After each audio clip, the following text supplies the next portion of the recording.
Hey, good morning. It is Thankful Thursdays.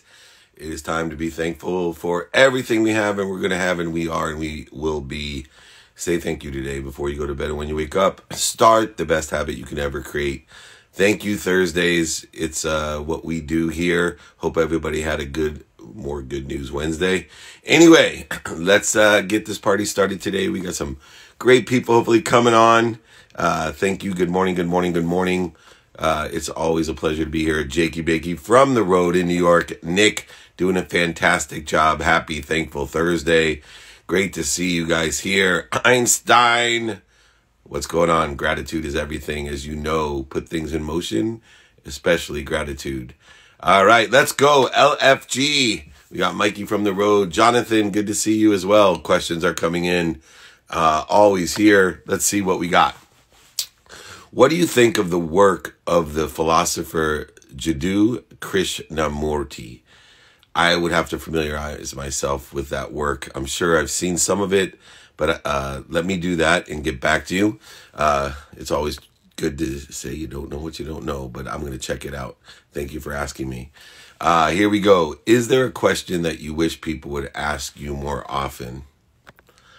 I love the question of what's the greatest lesson that you learned today, this week, this month, this year? Jonathan Spears, you're here. Good to see you. We'll have you coming on about 8:15. So thanks for being here. Hopefully you got that time right. That's the question I wish people would ask me is what's the best lesson that you've learned today, this week, this month, this year? Good to see Matt's waking up.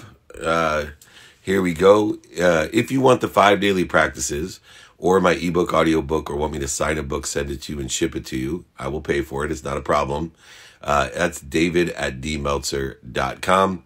david@dmeltzer.com. You can also join my text community. I've posted this below all the time, 949-298-2905. And the reason that I like that question, by the way, is because life is about lessons. The lessons will keep on coming until we learn them. And pain will indicate whether or not we have. Glenn Parker in the house. We'll grab you in about 3 minutes. Glenn, thank you for joining us. What coach have you admired the most for their leadership and impact on you and others? So remember, there's a difference between a coach, a mentor, and a teacher. Right? A coach is someone that brings the most out of you. A mentor is someone that gives the most of themselves from their experience. And a teacher is someone that can explain to you so that you hopefully absorb it better. Dr. Wayne Dyer, yeah, he's an amazing mentor, but obviously not a coach to that point. So the coach that I admired the most was my either high school football coach or my college defensive coordinator. They both had different ways of bringing the best out of me. My high school coach was extremely positive, and he looked for the light, the love, and the lessons in me and encouraged me that I could continue playing after high school, that I was good enough and all of that. Where when I went to college, my defensive coordinator pushed me and perturbated me. If you read Marshall Thurber's Social Deviance, you'll see what perturbation does, but he brought the best out of me. Someone put John Wooden, legendary coach. Obviously, he is very important to me as well. So if you have not checked out the Pyramid of Success, this one's signed by Bill Walton. This is the key, the Bible. It's so important, the Pyramid of Success, that when we were working with Andrew Luck and on his senior day, we were in the Stanford commissary. They actually have posted John Wooden's Pyramid of Success. That's right, UCLA's their biggest competitor, success in their school. That shows you how valuable the Pyramid of Success is. John Wooden is a coach, a mentor, and a teacher. I'll have to fix that. I'm dropping family photos everywhere. All right, here we go. That's what happens when you work out of your closet. We're big time here on Instagram Live. At David Meltzer, good to see you. Let's see here. It's 8:05. Let's bring Glenn on then. Here we go. I just saw him passing by. Hey, Scott Busby, good to see you. Speaking of the Pac-12, Glenn is an amazing motivator. Let's see here. I want to let me have Glenn join. Sorry, guys. Glenn did not request to join. Let me put him in here. Thank you for your patience, everyone. I'm trying to grab Glenn Parker. He's an extraordinary leader himself and is a Pac-12 personality. Let me see here. It's not coming up. I saw him in here. Glenn, can you comment one more time? Just put "I'm here." That would help me out to get you on here. So, Glenn, go ahead. Just comment one more time. Make it easy on me while I take another question. We'll bring you on. Here we go. If you were to start from scratch today, which I am, what business would you start? Today, I would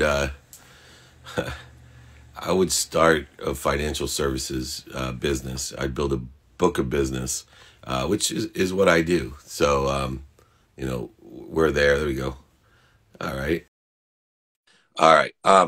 But yeah, I with no resources at all, just building a book of business by creating financial literacy, helping people not only make money, but maintain their money and utilize all the financial literacy that I've learned from losing everything to making everything, to the help that I've received. I've partnered with Marshall Falk, the Hall of Fame running back, in the financial literacy side of things. So if you want to join our team, more and more people are joining it. Go ahead, email me, david@dmeltzer.com. If you want to join mine and Marshall Falk's financial literacy team, please reach out, david@dmeltzer.com. I've sent out a request for Glenn. I don't know where or why. Here, let's try it this way. Go live with Glenn. Here we go. Advice for young entrepreneurs. Ask for help. How much sleep do you get per night on average? I have an unwinding routine at 9 p.m. I will be asleep by 11 at the latest. So anywhere between 5 and 7 hours, determined upon when I pass out between 9, when I have my unwinding routine. See, my tomorrow starts today. So I don't know why, Glenn, it's not connecting us. I have sent out 2 different requests for you, my friend. We'll keep it rolling. We are here. Thankful Thursdays. I'm thankful for everyone and thankful for Glenn's patience for figuring this out with me. Hey, David, I'm a student and I want to start my business. I'm just 17 and I want to be on top. If I can do, look, ask for help. Find someone that sits in the situation you want to be in and ask them for directions. You don't have to do it yourself. You do have to put the effort in. You have to have the skills, knowledge, and the desire that you must be what you can be. But asking for help makes it a lot faster. It won't make it easier. All right, I keep requesting and you keep accepting, but it won't connect us. That sounds like a great connection there. I don't know what Jakey, if he has to upgrade his IG or what, but I keep sending the same way I always do every day. Anyway, we'll keep it going. What were you most thankful for last night at your daughter's birthday dinner? I was thankful for my health. I have such a beautiful family, and I just thought to myself that I'm going to be able to enjoy this family, that everybody, my health, their health, everyone's healthy and happy, worthy and wealthy. And but the happiness to me is determined upon the idea that if you are healthy, you get thousands of wishes a day, unlimited amount, infinity of wishes. And if you are unhealthy, you only have one wish. So maybe there's a log in and log out, Glenn. If it's not accepting there, just go ahead, log in and log out, and we'll get you back in there. Something obviously is going wrong. We'll figure this out. Do you think the school system is obsolete? No. I think parts and pieces of the school system need to be rethought. So the school system itself is a great way to socialize our youth and to educate our youth. We just have to figure out a more efficient, effective, and statistical success aligned with what business is today. Right? We're not in the Rosie the Riveter era. It's not 9 to 5 anymore. The changes that have occurred over the last decade because of technology are exponential. There's more data that passes by in one day than from now until 1980, I think. So we're going to get this again with Glenn. I keep requesting. See? Well, you know what? It takes me a while. I had to log in and out several times, but thank you for being patient, Dave. Thank you. It's Thankful Thursdays, and you and I have been friends for a long time, and you have worked with so many people, young and old, to help change their lives because you share your story and your lessons. So I thought if you could quickly share your story and a few lessons, I certainly would appreciate it. And I know everyone else. You are a former NFL athlete, broadcast analyst, working, as an AD of development with U of A, but we won't hold that against you. We're all Californians out here. But if it wasn't for my Arizona people, man, my beach house would be worthless. You Arizona people have made my beach house double in its value this summer. So thank you so much. We're here, Dave. I sold my beach house in Huntington Beach last October, as a matter of fact. I remember. Yes. So, my story is I'm one of those rare birds. I didn't play any sports in high school. I was a bit of a nerd. I still am. I geek out about things, but I think everybody does. And that's something that I learned before I ever got into football is everybody has something they geek out on, and they all have something kind of really special about them. So when I went out for football, I learned the lesson of you can't fear failure, and you just got to submerge yourself in whatever you're doing. Because if you try to halfway do something, you'll never do it. So you have to just drop the pretenses, get rid of that armor, say, I don't know, and I know nothing, so help me out. It's amazing what people will do and go out of their way if they know you generally want help. I had coaches that did that for me, and so I played 7 games at that junior college at the age of 20. I got recruited by every school in the country. My dream was to go to USC. They were the first to offer, and over time, I knew what I was all about by the time that recruiting process ended, and Arizona was the place for me, and it was the coach for me. I went there. I played 21 games, and my 29th game or 30th game, I forget how you count it, but I was starting left tackle in the NFL for the Buffalo Bills as a rookie because their actual starter had gotten hurt. And then when he came back, I moved to starting right guard. So it's that the lessons you learn are put yourself out there, drop pretenses, admit you know nothing, understand that everybody's got something about them that's really special. And if you do that, if you can really fast track your success. And one of the parts of admitting you know nothing is then taking ownership, because that's a form of ownership. I don't know anything about this. If you're that open to people, they will tell you everything, and you can learn from point A to Z. The problem we have is that thing that says, oh yeah, I got this, when you don't really know. And that stunts learning immediately. What's so amazing is it's one thing for, these basketball players that convert over into tight ends. They've never played football in high school. They play basketball in college because the skill sets transfer over, and it's limited in its situational knowledge as far as football intelligence goes. But what stands to me as an extraordinary feat is, from 0 to 29 games, you're starting left tackle, which is the second most valuable player on the offense because, as everyone knows from Blindside and Joe Theismann themselves, that, you got to have the property, but if you don't have the insurance, your property's not worth shit. And so, to be able to have an open mind, an open heart, and open hands with radical humility, playing a game of ego is extraordinary, right? Because there's certain games that aren't games of ego, but there's no greater ego game in the world than the NFL, right? It is egos everywhere. And to be able to be humble and, 20 years old and all of a sudden say, you know what?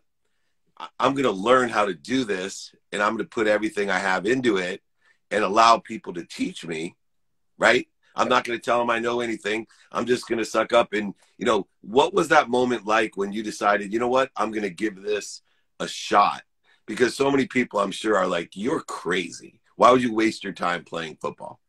When I said it to myself, I was looking in the mirror, and I remember because here I was working as a bouncer underage. I had great friends who allowed me to kind of find myself. I was your typical, I'm every single 18 to 20-year-old male. There's very few of us that at that age that know what we want to do. We might say it, but we don't know it. And they allowed me time. And I looked in the mirror and said, from now on, anything that happens to me is my fault. And that ownership and that accountability, when I went out for that football team, it was all on me. There was no turning back, and absolute terror inside. I had a good face, but I was terrified walking in that room. For people who don't know, you walk in an offensive line room, yes, ego, yes, testosterone, and it's there and it's up front. But there's also a language you have to speak. Now, I don't care how egotistical you are. I don't care or I shouldn't say egotistical, how much bravado or ego you have. You're scared to death because you don't speak that language. And I just, luckily, again, I'll go back to humility in the ask. I know nothing. And they would teach me. Guys that would have probably laughed at me had I come in with the wrong attitude or jerked my chain and gotten around on me, they were there for me and they helped. And I learned a lot from others who had done it. Not just the coaches, but all those other people. Yeah, I see in football and in all parts of life that vulnerability allows you to be invulnerable, because there's nothing to attack when you tell them, I don't know. Yeah. There's nothing to prove right or wrong when you say, I don't know. I mean, it just happened to me with someone asking me about, that book and that person and my thoughts. And the old Dave Meltzer would have said, oh yeah, I really like that. I used to just feel compelled to know everything and to tell people, and I see it all the time with young people, old people too. And it's just so nice. And, one of my friends, Gary Vaynerchuk, is terrific at it, right? If he does, I love the fact you ask him a question, because we do a lot of hot seat coaching, as you know, and I love that he just says, I know nothing about that. Like, no idea, man. Go, I can help you find somebody that does. Sure, I'll connect. Yeah, exactly. Well, anyway, last thing real quick. So you speak, you coach, you do all of these great things. What's the most, for you, fulfilling thing that you're doing today in your life that you didn't think you'd be doing when you were 20 years old? Well, I think being a coach, being a football coach or a personal coach, when I talk to people, and I don't use the word motivation, I use it inspiration, because if I can inspire you to be disciplined in your life and disciplined with your choices, you'll always win. You will never need to be motivated. You'll be disciplined, and that to me is everything. It's when I see the light go on a young man, when I'm coaching a kid who's, I don't know, 15, 16, or more importantly, those junior college guys or college guys that want the next thing. They've never been told how to get it. They still come in with that, yeah, I know. If you can tear that down and you can get them to see the light, and it's very rare, maybe 1 in 50 will manage it. The light goes on, it's the most fulfilling thing ever. That light that goes on for them fills you. You're like, man, this is why I do this. Yeah, well, you are empowering others to empower others on my mission to change the world by creating that humble, kind, and purposeful collective consciousness so that we all can be happy. You're going to come back on. We'll make sure your IG's straight. I appreciate you. People can find Glenn at Glenn5205 and on LinkedIn, of course, Glenn-Parker. You check him out. Speaker, incredible coach, mentor, and I appreciate everything you do. It's so nice to see you. I miss this COVID. Time just warped ourselves. So you haven't aged a bit. You look great. Oh, thank you. You're too kind. Thank you, David, for having me on. Appreciate it. You got it. I'll see you soon. Thanks, Glenn. Take care. Bye-bye. Awesome. Check that guy out. Great motivational speaker as well. Just amazing guy. What a story. Could you imagine 0 to your 20? My 29th game, I think I was 10 by my 29th game, 10 years old. Obviously, I didn't have the talent that Glenn has. And Emily Parker, shout out to you for supporting your father. And he feels the same way about you. I know that from what he has told me. Let's bring on Jonathan Spears real fast. Tracy will be coming on after that. Where is my friend Jonathan? You were here so early. Give me a quick comment, Jonathan, while I take a question. We'll bring you back on here. Let's see here. the great Jonathan Spears. Here we go. What is the relatively easy skill to build to create value in the marketplace? Coding. I think coding is a lot easier than you think, and not enough people know how to do it. So absolutely, coding is a great skill to do. Let me see here. There he is. Hey there, Hey, David. Good morning. hey, how are you, Jonathan? I'm doing amazing. I'm tuning in from sunny Florida, so I'm ahead of you by just a little bit. What part of Florida are you in? I'm in Destin, Florida, the Northwest Florida Panhandle, Oh, I've been there. White Sand Beach. I went to Tulane, so that was our spring Oh, break yeah. spot. Destin. We drive over to Destin, Florida. Try not to get a ticket going through Mobile, Alabama, where they have the most speed traps in the world. Oh, Uh, yeah. I've made that mistake a few times. anyone that lives in Destin knows what I'm talking Yeah. about because they've come the other way down to New Orleans, right? A little Oh, yeah. football game or party. Real estate agent, give me a quick background, and then I know you have a question for me. Yeah, absolutely. So I'm a real estate agent, luxury property here on the Emerald Coast. My team and I did 265 million last year. I'm 29 years old. One of the youngest representatives on the Wall Street Journal's 1,000. So very proud of that. One question I had for you though, David, we just hit $1 billion in sales over the last 5 years personally. As you've business planned and scaled different companies, what advice would you give to young entrepreneurs about scaling their business, especially when they hit major milestones? How would you Yeah. retool your business plan? So for me, it's about the people, right? And I Yeah, know, especially in the real estate business, it's about the people. And I have a simple 3-step process to scaling a business that's people-based, which real estate is. Now, if it was technology-based, it'd be a little bit different to scale because it would require a greater investment into development, into intellectual property and legal right. protection of that property, et cetera. But for real estate, I'm going to talk specifically. A lot of times, too, as you know, real estate's the number one purchase that people will make in their lifetime. And Yeah, when they're coming to you, I'm sure you ask them, so what's your timing and risk tolerance, right? Because that yeah, determines the better suited property. And you're going to have to ask them what type of how many people ask you when they find out you're a real estate agent, oh, should I invest in real estate? And you're like, are yeah, you kidding me? Do I yeah, breathe air? Like, what type of real estate? yeah, yeah, Where? What price range? So let me get specific for scaling a real estate business. It's all about the people. And you want to you scale through better agents and building your agency. That's how we get more yeah. properties to sell, more properties to buy. Here's the simple 3-step process. And if anybody wants this, I have scaling a business, a whole document on it in my book as well. Just email me, david@dmeltzer.com. So not just for Jonathan, for everybody. So number one, you need to have a system that allows people to shadow your best. That best could be you or one of your top agents. Then you need a time period to have them work with the best. Then a time period for the best to supervise that person. And Right. guess what happens? That person then becomes the best, and people can shadow him or her.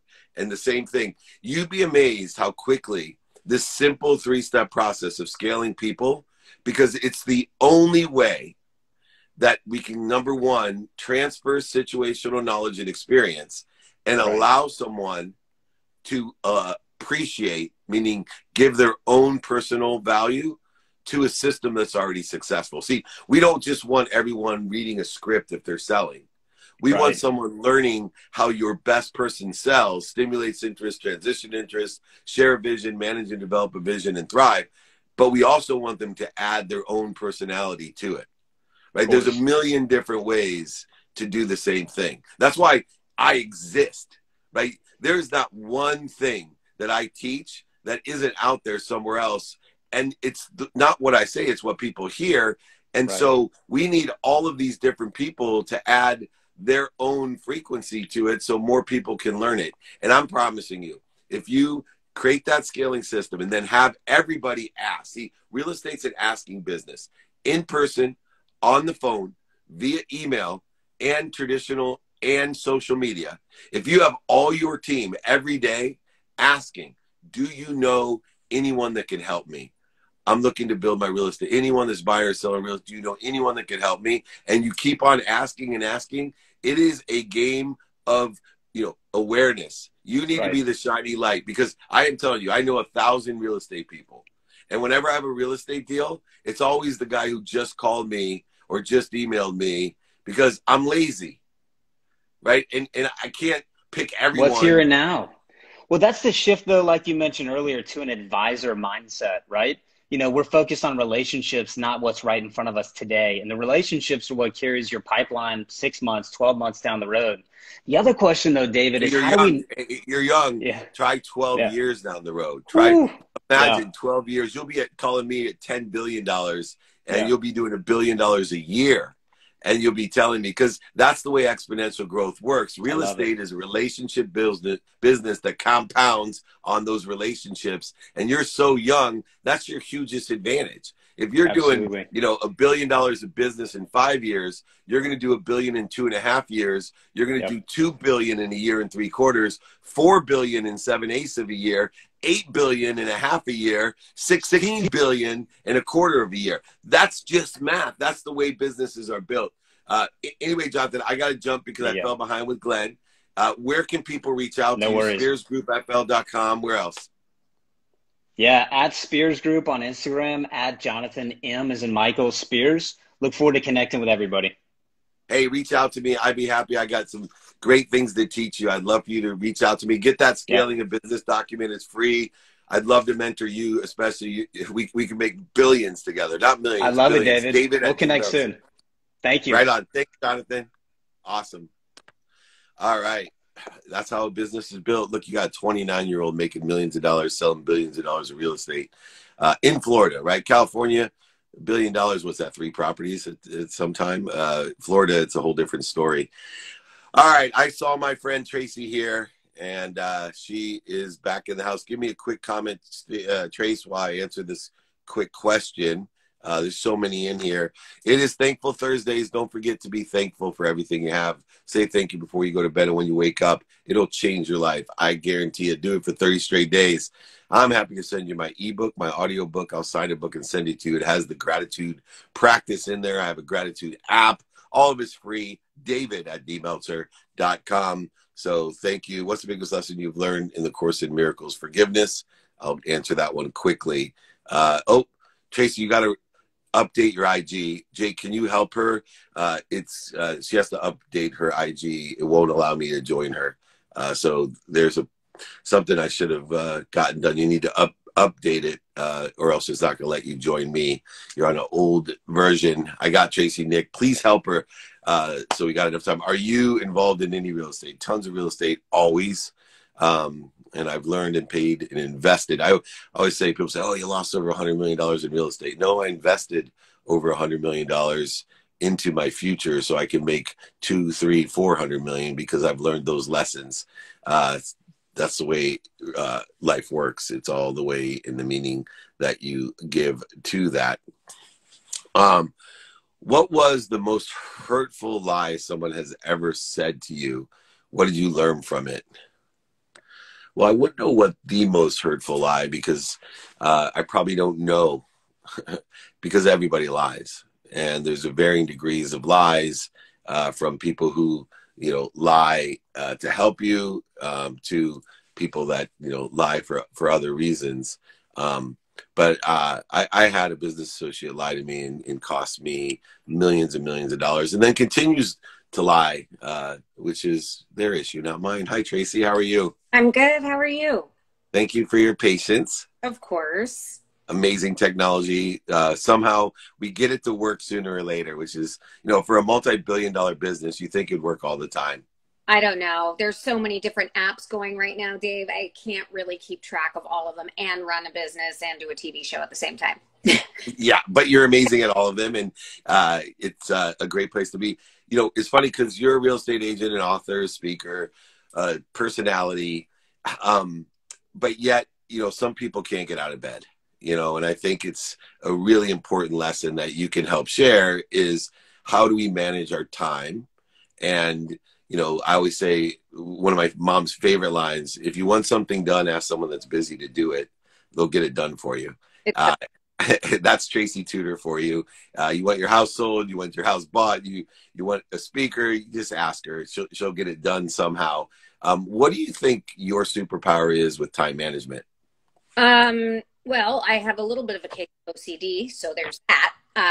That's beautiful. I do think that that can be very helpful. I think the most important thing is that you calendar everything from your personal life to time with family to vacations to everything personal from the second you open your eyes every morning, and then be consistent. So for me, you know, every morning the alarm goes off at 6 a.m. and I have a very sort of structured morning. And then what happens is your body starts figuring out that pattern, and then you begin to do it just naturally.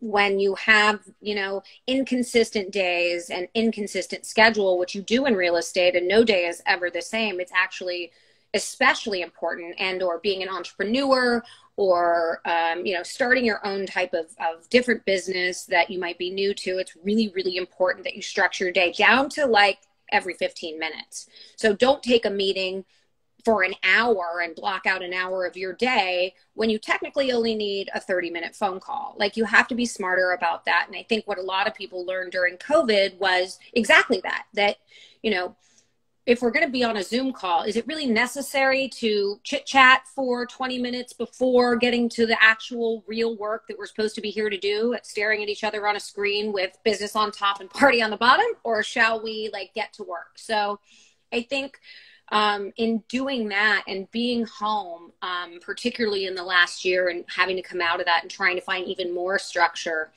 I've been able to add even more things to my list. And I think it's because I'm just more effective in structuring my calendar in a way where I do not give any more time to anybody than is necessary.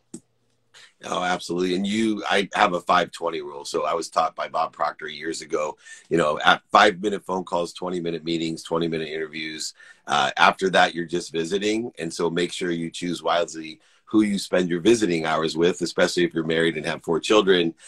You may want to spend your visiting hours with the people that are most relative to you. Or I'm a mama's boy, so even my mom, I like to spend time visiting with her. Now, you also wrote a book that I thought was phenomenal. You know, some of my favorite people, by the way, are on the $1 Million listings, right? I mean, Ryan Serhant's one of my favorites. He's a friend.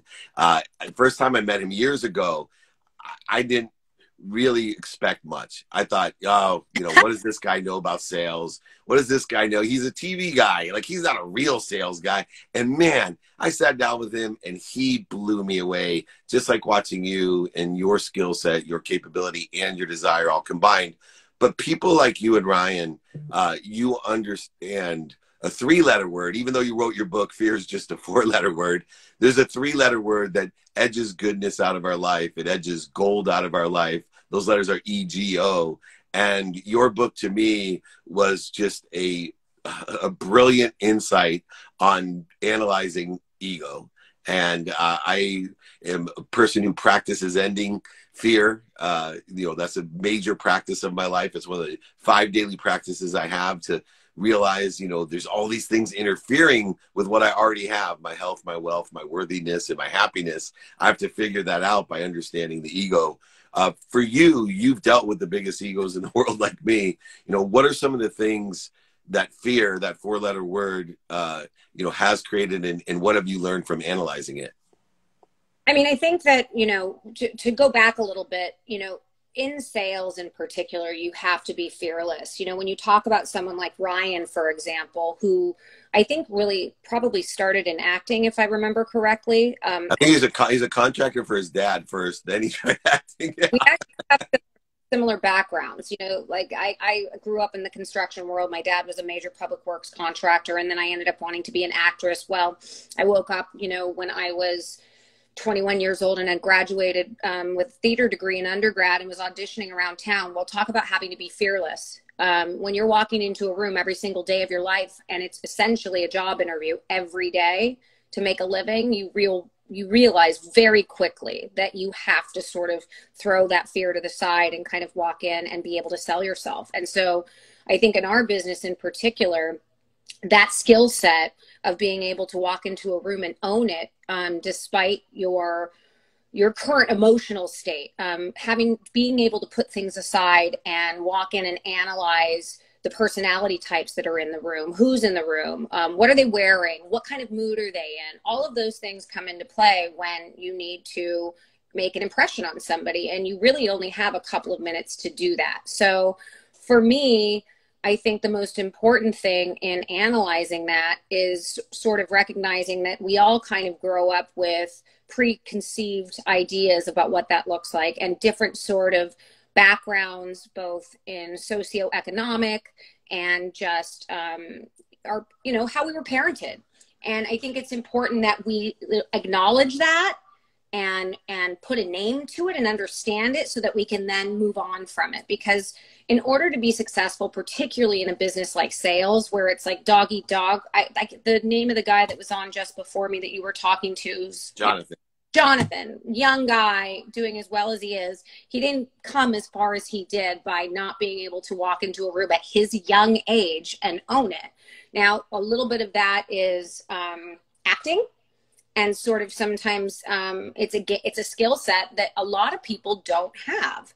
And there's different ways to achieve it. So I think you have to sort of figure out who you are internally and what your personality type is. Are you an introvert or are you an extrovert? And then you can sort of analyze it from there and figure out what you need to do for yourself to sort of be able to walk into a room with a CEO of Fortune 500 company and gain their attention and gain their approval, and in a matter of 2 minutes. Yeah. And to that, you have all the different things to prepare to be more interested than interesting, as I say. But you're also an expert at dealing with no. As an actress, as a real estate person, as a TV personality, I find the most successful people, have different strategies or philosophies about those two aggravating, upsetting letters, N-O. What's some advice or strategy for you to deal with rejection? Oh my God. Absolutely feel every minute of it when you feel it. I don't think that, you fake it. I think that you have to own those emotions, and then you can put them away. If you feel angry, then be angry. I mean, obviously there's a time and a place for everything. Don't do it in the room. But, and I've definitely learned my lesson there, but there's going to be a lot of people that are going to turn you down. And, I think what makes it more difficult for the person receiving that rejection is, were you your authentic self? Were you 100% owning it? Or did you go in and, do some sort of tap dance around what you thought the person sitting across from you wanted to hear? So obviously you have to know your shit, right? You have. Yeah. That goes without saying. But in order for you to walk in and to appeal to the people sitting across from you, and in order to make some sort of emotional connection, you have to be authentic. And 9 times out of 10, I found every single time I've gotten that no, it's because I walked in with some sort of notion that I was walking in and I was going to fail because I was competing against someone who maybe I hadn't won before, or whatever it was getting into my head, obviously led me to the place where I blew it. That being said, when you do walk out of that room, you have every right to feel that sort of rejection, be upset about it, and then do whatever you have to do to get yourself back in a headspace. For me, that is sometimes doing a mundane task like working on my calendar, because sometimes your head gets so spinning and you get so out of control about everything that you did wrong, or how you blew it, or how they weren't listening to you and what you could have done better, that you start to be self-destructive. And that's completely ineffective. And when you find yourself going to that place of, that self-destructive talk, that's when you need to start doing some sort of mundane task that sort of gets you out of that negative headspace. And then more often than not, you go to sleep, you wake up the next morning, and then you throw it out and you start again. You just reaffirmed one of the lessons that I teach that's so important. People try to utilize logic to shift their emotions. And when we're upset, angry, frustrated, rejected, you can sit there all day long and say, let it go, don't worry, don't worry. You're still going to be worrying. But if you go ahead and take action, that's actually the way that we change our emotional status. In fact, some of my favorite sales advice that I told Ryan was, people buy on emotion for logical reasons. So we need to connect emotionally with full credibility, meaning knowing our own frequency, owning it, all the great lessons that you're teaching. And then Ryan came back to me and earned all my respect with his best sales advice, which was people don't want to be sold. They want to go shopping with a friend, which I freaking loved when he said that. What's your go-to when it comes to, a sales one-liner, sales advice, or something that you like to teach people? I'm definitely a little bit more of like, if you look at the different personalities on our show, we've got Josh Altman, who is like, sell, like you want, like I am sort of the messiah of, of all things beautiful, glamorous, and expensive. And then Josh Flagg is like on the opposite end of the spectrum. And he's a little bit more like, I mean, if you buy it, you buy it. I don't really give a shit. I kind of fluctuate somewhere in the middle where for me, it's about making a connection. And I think the problem with, and I love taking out buyers almost more than working with sellers, because to me, the connection with the buyer and trying to find what might be that perfect home for them is such a skill. And it's so fun sort of going, well, I think I kind of know what you need more than you know what you need. And here's why. Like, let's kind of walk through it together.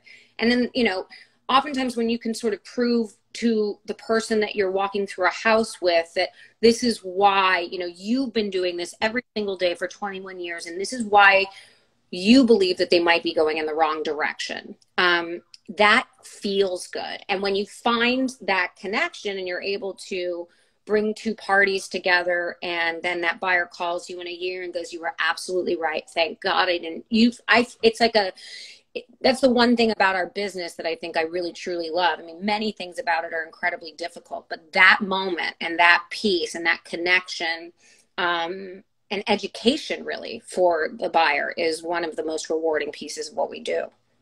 One of the other skill sets I see, and, I'm someone that has lost over $100 million in real estate and gained it back. So I always say, when people say, you lost it all, I said, no, I just invested it. And I learned so many things. Now I know how to make 200 million instead of the 100 million that I put into a golf course and a ski mountain and other dumb stuff. But moreover, I'm a math person. I'm like you. I'm a little bit OCD, very pragmatic in my nature, but I understand and have emotional intelligence to help accelerate what I'm trying to do. But I'm amazed, how many real estate people that I either coach, mentor, or talk to that don't even know the math of their own business, right? And I think in the business of real estate, beyond the emotional side, which you have to have extreme emotional intelligence like you got to really know your math. Because the variables change as time changes, the inventory change, the interest rates change, the time, like there's so many things that you can change the perspective of a real estate deal. You can turn it if you just know the math. For you, how important is the math compared to just the emotional side of what you do and the situational knowledge that you have? I'm going to be totally honest with you. Not that important. Good. I have to say on, from a residential real estate standpoint, it's pretty basic. I mean, this isn't like, calculus. It's basic math. An 18-year-old can graduate from high school and pass the test after studying for 4 days. It doesn't, take rocket science to become a real estate agent. But that being said, I also think there's certain real estate agents in our business that have a skill set. One of them is the skill set that I have. One of them is the skill set that my business partner, Gina, has. She graduated from Columbia. She's a master in contracts. She's a master in math. She's a master in all those things. I recognize that wasn't my strong suit. My strong suit was getting the business, networking, and being out in the field and selling.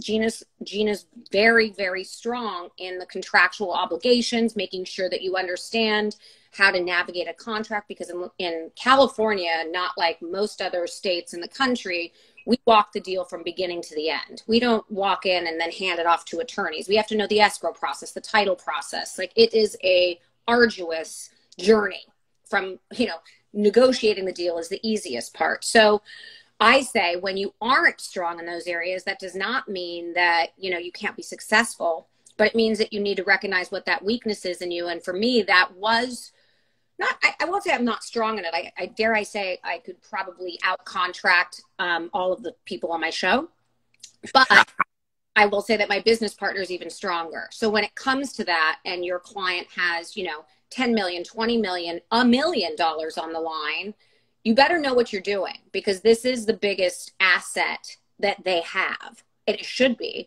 And you better take it seriously, because if you need to go to court or you need to go to mediation or arbitration, you better be able to get back their money, and you better know your shit. Yeah, especially if your clients have a lot of money, because they have the resources to go ahead and enforce certain parts of a deal, or if their ego's in the way, just frustrated a deal. And you as an agent and your firm and probably even your brand can be affected when you're dealing with people of high net wealth. They have a lot more power than a person buying a $150,000 home in Indiana. But always said, like, I think probably my favorite part of the business outside of being out in the field with like the buyer, I do like the win. Like, I like the art of like winning. So you have to have that competitive nature. So for me, when I was young, the first thing that I wanted to be was a judge. And I wanted to be a judge because I love to listen to people argue and then make a decision about who I felt was right. And when you go to these, arbitrations or mediations, which I've been through probably 6 or 7 of them over the course of my career, and I've essentially won all of them, it's because I made sure to, know what I was walking into, know what the argument was from both sides. And that's a big part of our business. And even just getting from, opening a contract to the close. So, you have to know how to argue and debate and know when to put things in writing and when not to.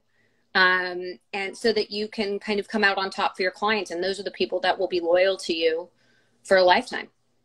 Last question, because you are competitive, love to win, and you're such an extraordinary salesperson, broker, and personality. Things are tight right now in inventory, right? Yeah. The cream rises to the top. As you know, you've been through the entire cycles of the real estate market itself. What should real estate agents be focusing in on to win the business? Because right now that's the hardest sale to take place, because there's such a limited inventory, especially in your space. What are, should these real estate agents like Jonathan be doing to win the deal? Right now, above all, you need to be spending money and marketing yourself. There are so many different avenues. It's not just online, with print, with digital, with putting yourself out there, networking, joining events, joining groups. You need to be in front of people and new people every single day. And sometimes when we're successful, we get lazy about that. I went 2 weeks without a listing appointment. I almost had a heart attack. I was like, what are we doing wrong? What is happening? And they're like, well, God, LA is just opening back up. And I go, I don't give a shit if LA is opening back up. I haven't had a listing appointment in 2 weeks. And so we did a full scale, like, relaunch, marketing, like, push out to every social media outlet, mailers, e-blasts, you name it. And, within 10 days and a little bit of money spent, I had 4 listing appointments yesterday. So the proof is really in the pudding. You have to continue to put yourself out there. And even in a market that's super competitive, where you might not be the top dog and you're a little bit newer to the industry, you need to find creative ways to be competitive. You might not have a ton of money, so then be digital. Whatever it takes, make sure you're putting your face out there, shaking hands, always have a business card, always connect yourself with someone more successful than you if you're not. Be out there consistently every single day. Well, in this competitive world, I have to give a shout out to Ryan, in case he's listening or he watches. I know he follows me. Ryan, you have competition for my favorite real estate agent now. Tracy has won me over. Sorry, buddy. I'm actually looking for a place in New York. I'm a fan of Ryan's too. He's awesome. Yeah, my daughter's actually moving to New York, so I'm looking for a place there right now with him, which has been a lot of fun. I know why he's successful. I know why you're so successful. People can reach you at Tracy Tudor. They can watch your TV show on Bravo. Anywhere else you want people to reach out to you. If you are buying or selling real estate, Tracy is your gal. I promise you, if she hasn't done it herself here in the last 15 minutes. Thank you so much. Thank you so much for having me, Dave. And you guys can find the book on Amazon. Fear is just a 4-letter word, or find me on Instagram and DM me. I actually do answer my DMs. Me too. So let's DM each other. I have other shows I'd love to have you on as well. You're amazing. Thank you so much. Take care, hon. Bye-bye, guys. Bye-bye. Take care. the great Tracy Tudor. I love meeting people like that. It's just like, wow, winners win. That's all I got to say about Tracy Tudor. Winners win. If you want to know how to win, if you want the best real estate people, get people like that to represent you. No wonder she's so successful. No wonder they put her on the TV show in the $1 Million Listing Los Angeles at Tracy Tudor. Reach out. She answers her own DMs herself like I do. If you want those 5 daily practices, reach out to me, david@dmeltzer.com, ebook, audiobook. I'll sign and send you my book and pay for shipping. Tracy's book, Fear is Just a 4-Letter Word. It released in July 2020. Available on Amazon, probably everywhere. So winners win. Grab the book. Learn about how to deal with those 3 ugly letters, EGO. It'll edge goodness out of your life. It'll edge gold out of your life. Don't allow it to. Don't create any interference between you and what you already are. Healthy, happy, wealthy, and worthy. You already are those things. Well, excuse me. I hate to cough during COVID, but don't worry, I've been vaccinated. Anyway, let's take a quick question, and we will call it a Thankful Thursday. So that's the best thing we have. What is the #1 tip you have for interns starting their new summer internship? Oh my gosh. First of all, be the first one in and the last one to leave. Second of all, ask for help. Be more interested than interesting. Make sure that you pick out the skills you want to develop, the knowledge of who and what, and start building that desire that you must be what you can be. Learn as many lessons as you can. You only have these opportunities. Find the people that sit in the situation you want to be in and ask them for directions, right? If I was interning for a realtor, I'd be interning for Tracy Tudor, asking her for directions, not just on how to sell real estate, on how to be the best that I can be, because she has that down. If you're interested in an internship, we have them at my company, always open, david@dmeltzer.com, looking for really great people that are looking for skills, knowledge, and to have that inspirational desire to be what you must be. That's what we're looking for, with gratitude, forgiveness, accountability, and inspiration. It is Thankful Thursdays. I want to thank everyone. Glenn Parker, the extraordinary story. I also want to thank Jonathan Spears, and of course, the unbelievable Tracy Tudor. Fear is just a 4-letter word. Reach out, grab that book if you want to learn. That's a great person to learn from, and that book's a great way to learn. If you want my book, ebook, audiobook, I'll sign it, send it, and ship it to you. Pay for it. Go ahead. Email me, david@dmeltzer.com.